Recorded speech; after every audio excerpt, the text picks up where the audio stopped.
ನನಿ ತನಿ ನನಿ ತಂದಾನೇ ನನಿ ತಾನ.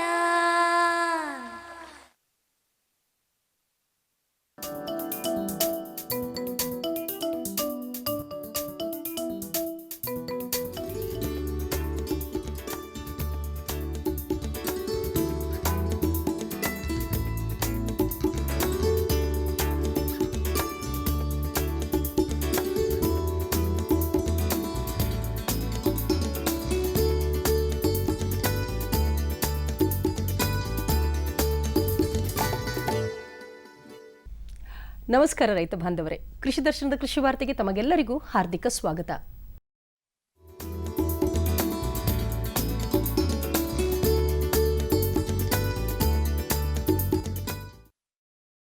ಸಹಕಾರ ಇಲಾಖೆ ಹಾಗೂ ಸಂಬಂಧಪಟ್ಟ ಸಂಸ್ಥೆಗಳು ರಾಜ್ಯದೆಲ್ಲೆಡೆ ಇಂದಿನಿಂದ ಸಹಕಾರ ಸಪ್ತಾಹವನ್ನು ಆಚರಿಸುತ್ತಿದೆ. ರಾಜ್ಯದ ಎಲ್ಲಾ ಸಹಕಾರಿಗಳು ಹಾಗೂ ರೈತ ಬಾಂಧವರು ಈ ಸಪ್ತಾಹದಲ್ಲಿ ಸಕ್ರಿಯವಾಗಿ ಪಾಲ್ಗೊಂಡು ಯಶಸ್ವಿಗೊಳಿಸಬೇಕೆಂದು ಸಹಕಾರ ಹಾಗೂ ಸಕ್ಕರೆ ಖಾತೆಯ ಸಚಿವರಾದ ಮಹದೇವ ಪ್ರಸಾದ್ ಅವರು ಮನವಿ ಮಾಡಿದ್ದಾರೆ. ಈ ಬಾರಿಯ ಸಪ್ತಾಹದ ಧ್ಯೇಯ ಸುಸ್ಥಿರ ಅಭಿವೃದ್ಧಿ ಮತ್ತು ಬೆಳವಣಿಗೆಯಲ್ಲಿ ಸಹಕಾರ ಸಂಸ್ಥೆಗಳ ಪಾತ್ರ ಎಂಬುದಾಗಿದ್ದು, ಸಪ್ತಾಹದ ಅವಧಿಯಲ್ಲಿ ಸದರಿ ಧ್ಯೇಯವನ್ನು ಕುರಿತು ಚಿಂತನ ಮಂಥನ ನಡೆಯಬಹುದಾಗಿದೆ. ನಮ್ಮ ರಾಜ್ಯದಲ್ಲಿ ಸುಮಾರು 41,000 ಸಹಕಾರ ಸಂಘಗಳಿದ್ದು 2,30,00,000 ಸದಸ್ಯ ಬಳಗವಿದೆ. ಸಹಕಾರ ವ್ಯವಸ್ಥೆ ಜೀವನದ ಎಲ್ಲ ಪ್ರಕಾರಗಳನ್ನು ಆವರಿಸಿಕೊಂಡಿದೆ.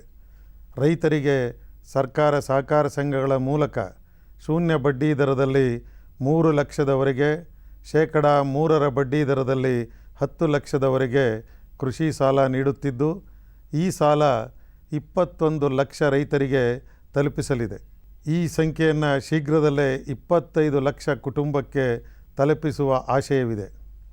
ಈ ಬಾರಿ ಕೃಷಿ ಉದ್ದೇಶಕ್ಕಾಗಿ 11,000 ಕೋಟಿ ರೂಪಾಯಿಗಳ ಸಾಲ ವಿತರಿಸುವ ಗುರಿಯನ್ನು ಇರಿಸಿಕೊಳ್ಳಲಾಗಿದೆ. ಬರ ಪರಿಸ್ಥಿತಿಯ ಹಿನ್ನೆಲೆಯಲ್ಲಿ ರೈತರು ಸಹಕಾರ ಸಂಘಗಳಿಗೆ ಪಾವತಿಸಬೇಕಾಗಿದ್ದ ಸುಸ್ತಿ ಕೃಷಿ ಸಾಲದ ಮೊತ್ತವನ್ನು ಪಾವತಿಸಿದರೆ ಬಡ್ಡಿ ಮನ್ನಾ ಮಾಡುವ ಯೋಜನೆಯ ಅವಧಿಯನ್ನು 2017ನೇ ಮಾರ್ಚ್ 31ರವರೆಗೆ ವಿಸ್ತರಿಸಲಾಗಿದೆ.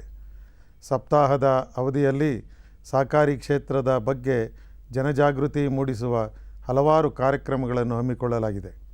7 ದಿನಗಳ ಕಾಲ ನಡೆಯುವ ಸಪ್ತಾಹದ ಕಾರ್ಯಕ್ರಮದಲ್ಲಿ ಅಧಿಕ ಸಂಖ್ಯೆಯಲ್ಲಿ ಜನರು ಪಾಲ್ಗೊಂಡು ಸಹಕಾರ ಚಳುವಳಿಯ ಮತ್ತು ಸಹಕಾರ ವ್ಯವಸ್ಥೆಯ ಬೆಳವಣಿಗೆಗೆ ಕೈಜೋಡಿಸಲು ಮನವಿ ಮಾಡಿಕೊಳ್ಳುತ್ತೇನೆ.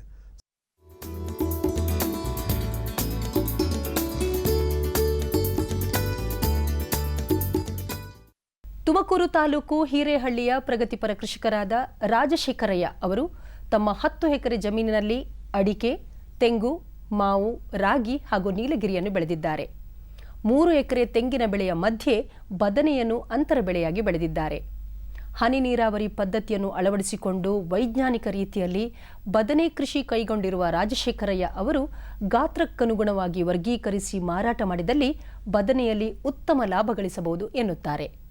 ಮುಂಗಾರಿ ಮಳೆ ಬಿದ್ದಾಗ ಭೂಮಿ ಚೆನ್ನಾಗಿ ಉಳುಮೆ ಮಾಡಿ ಒಂದು ಹೆಚ್ಚು ಕಮ್ಮಿ 3 ಎಕರೆಯಿಂದ ಹೆಚ್ಚು ಕಮ್ಮಿ ಒಂದು 24 ಟ್ರ್ಯಾಕ್ಟ್ರ್ ಗೊಬ್ಬರ ಹಾಕಿದ್ವಿ.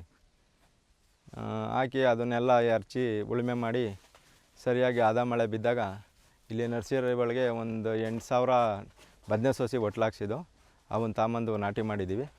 ಒಂದು ದಾಯದಿಂದ ದಾಯಕ್ಕೆ ಹಿಂಗೂ ದಾಯ 4 ಕಡೆ ಮಾಡಿದ್ವಿ. ಹಿಂಗೂ 4 ಕಡೆ, ಹಿಂಗೂ 4 ಕಡೆ. ಅಂದರೆ ಅದ್ರ ಪರ್ಪಸ್ ಏನು ಅಂದರೆ ಈ ಕಡೆಯಿಂದಲೂ ಕುಂಟೆ ಹೊಡಿಬೋದು, ಆ ಕಡೆಯಿಂದಲೂ ಕುಂಟೆ ಹೊಡಿಬೋದು. ಮಧ್ಯದ ಮಾತ್ರ ಬಿಡ್ದಾಗೆ ಸೆತ್ತೆ ಉಳ್ಕೊತದೆ. ಅದನ್ನು ಕೈಯೊಳಗೆ ಕಿತ್ಕೊಂಡು ನಾವು ಆದಷ್ಟು ಆಳಿನ ತೊಂದರೆನ ಕಮ್ಮಿ ಮಾಡ್ಕೊಂಡಿದ್ವಿ. ಇದು ಸೊಸಿ ನಾಟಿ ಮಾಡಿದ ಮೇಲೆ ಒಂದು 60 ದಿನಕ್ಕೆ ಕಾಯಿ ಕೊಯ್ದು ಸರ್ ಬದನೆ. ಈಗ ಬಂದು ಸರ್ 5ನೇ ಕೊಯ್ಲಿದು. 5ನೇ ಕೊಯ್ಲು ನಾವು ಬಂದು 6-7 ದಿನಕ್ಕೆ ಕೊಯ್ತೀವಿ ಸರ್. ಅದು ಕಾಯಿ ಹಂಗೆ ದಪ್ಪ ಅಥವಾ ನೋಡ್ಕೊಂಡು ಕಟಾವು ಮಾಡ್ತೀವಿ. ಒಂದು ವಾರಕ್ಕೊಂದು ಕಟಾವು. ಒಂದು ಹೆಚ್ಚು ಕಮ್ಮಿ 1-1.5 ಟನ್ನು ಕಾಯಿ ಕೊಯ್ತೀವಿ ಸರ್ ಒಂದು ಸರಿಗೆ. ಈಗ ಅಲ್ಲಿಗೆ 4-5 ಬೆಳೆ ಅಂದರೆ 5 ಟನ್ನು 7 ಟನ್ ಕೊಯ್ದಿದ್ವಿ ಸರ್. ಅದೆಲ್ಲ ಸರಿಯಾಗಿ ಹಿಂಗೆ ಅಂತ ಹೇಳೋಕ್ಕಲ್ಲ. ರೋಗ ರುಜಿನ ಏನು ಬರ್ದಲ್ಲೇ ಇದ್ದರೆ ಹೆಚ್ಚು ಕಮ್ಮಿ 6 ತಿಂಗಳಿಂದ 1 ವರ್ಷ ತನಕ ಇರ್ತದೆ ಸರ್.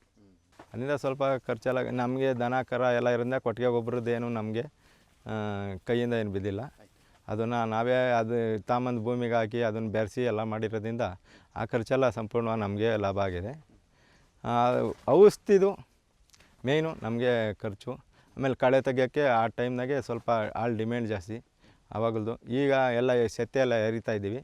ಈಗ ಸ್ವಲ್ಪ ಕೂಲಿ ಪಾಲಿ ಎಲ್ಲ ಒಂದು ಹೆಚ್ಚು ಕಮ್ಮಿ ಒಂದು 50,000. ಡ್ರಿಪ್ ಇರಿಗೇಷನ್ನು ಒಂದು ₹1,00,000 ಹೆಚ್ಚು ಕಮ್ಮಿ ಇದೆ ಸರ್. 3 ಎಕರೆಗೆ ಬದನೆ ಈ ಲೆವೆಲಿಗೆ ಕಾಯಿ ಬಿಡಬೇಕು ಅನ್ನೋವಾಗ ನಮಗೆ ₹1,70,000 ಖರ್ಚು ಮಾಡಿದ್ವಿ. ಡ್ರಿಪ್ ಇರಿಗೇಷನ್ ಮಾಡಿಸಿದ್ರಿಂದ, ಇಲ್ದಿರೆ ಅಷ್ಟು ಖರ್ಚೇನು ಗೊತ್ತಿರಲ್ಲ ಸರ್. ನಾವೀಗ ಸಿಟಿ ಮಾರ್ಕೆಟಿಗೆ ತಗೊಳ್ತೀವಿ. ಈಗ ನಾವು ಈ ಕ್ಲೀನಾಗಿ ಎಲ್ಲ ರೀತಿ ಸ್ವಚ್ಛ ಮಾಡಿ ಪ್ಯಾಕೆಟ್ ಮಾಡ್ಕೊಂಡು ತಗೊಂಡೋಗೋದ್ರಿಂದ ಅವ್ರು ತಗೊಂಡಂಥ ವರ್ತಕರು ನಮ್ಮ ಮುಖ ನೋಡ್ತಿದ್ದಂಗೆ ಅವನ್ನ ಎತ್ಕೋತಾರೆ. ಇವರು ಈ ಮಾಲು ಚೆನ್ನಾಗಿರ್ತದೆ ಅಂತ ಒಂದು ಅವ್ರಿಗೆ ಖಾತ್ರಿ ಆದ್ದರಿಂದ ಅವರು ಹೆಚ್ಚು ಕಮ್ಮಿ ನಮ್ಮ ಮಾಲೆಲ್ಲ ಸೇಲ್ ಆಗ್ತದೆ. ಒಂದು ಮೀಡಿಯಮ್ ಇರಬೇಕು, ನೋಡೋಕ್ಕೆ ಆಕರ್ಷಣೀಯವಾಗಿ ಕಾಣಬೇಕು. ಹಂಗೆ ಬೆಳಿಬೇಕು ಅಂದರೆ ಸರ್ ನಾವು ಹೆಚ್ಚು ಕಮ್ಮಿ ಕೊಟ್ಟಿಗೆ ಗೊಬ್ಬರ ಜಾಸ್ತಿ ಅವಲಂಬಿಸಬೇಕು. ಆಮೇಲೆ ಕರೆಕ್ಟ್ ಟೈಮಿಗೆ ನೀರು ಕಟ್ಟಬೇಕು. ಆಮೇಲೆ ಈ ಹೇಳ್ದಂಗೆ ಈ KVK ಹೇಳ್ದಂಗೆ ಅದಕ್ಕೆ ಈ ವೆಜಿಟಬಲ್ ಸ್ಪೆಷಲ್ ಅದನ್ನು ಹೊಡಿತಲೇ ಇರಬೇಕು ಸರ್. ಅದು ಹೊಡೆದಾಗ ಕಾಯಿ ರಫ್ ಆಗಲ್ಲ ಸರ್, ಸ್ಮೂತ್ ಬರ್ತದೆ. ಅದರಿಂದ ಮಾರ್ಕೆಟ್ ಒಳಗೆ ಒಳ್ಳೆಯ ಬೆಲೆ ಸಿಗ್ತದೆ ಸರ್. ಈಗ ನಾವು ಯಾವಾಗಲೂ ಒಂದು ವರ್ಷ ಮಾತ್ರ ಈ ಬದನೆಕಾಯಿ ಬೆಳಿತೀವಿ, ಇನ್ನೊಂದು ವರ್ಷ ದನಿಗೆ ಮೇವು ಬೆಳ್ಕೊಂತೀವಿ ಸರ್. ರೈತ ಬಾಂಧವರೇ, ಪ್ರತಿದಿನ ಸೋಮವಾರದಿಂದ ಶುಕ್ರವಾರದವರೆಗೆ ಸಂಜೆ 5:30 ಕೃಷಿ ವಾರ್ತೆ. ಇನ್ನು ಮುಂದೆ ಕೃಷಿ ದರ್ಶನ ಮುಂದುವರಿಯುವುದು.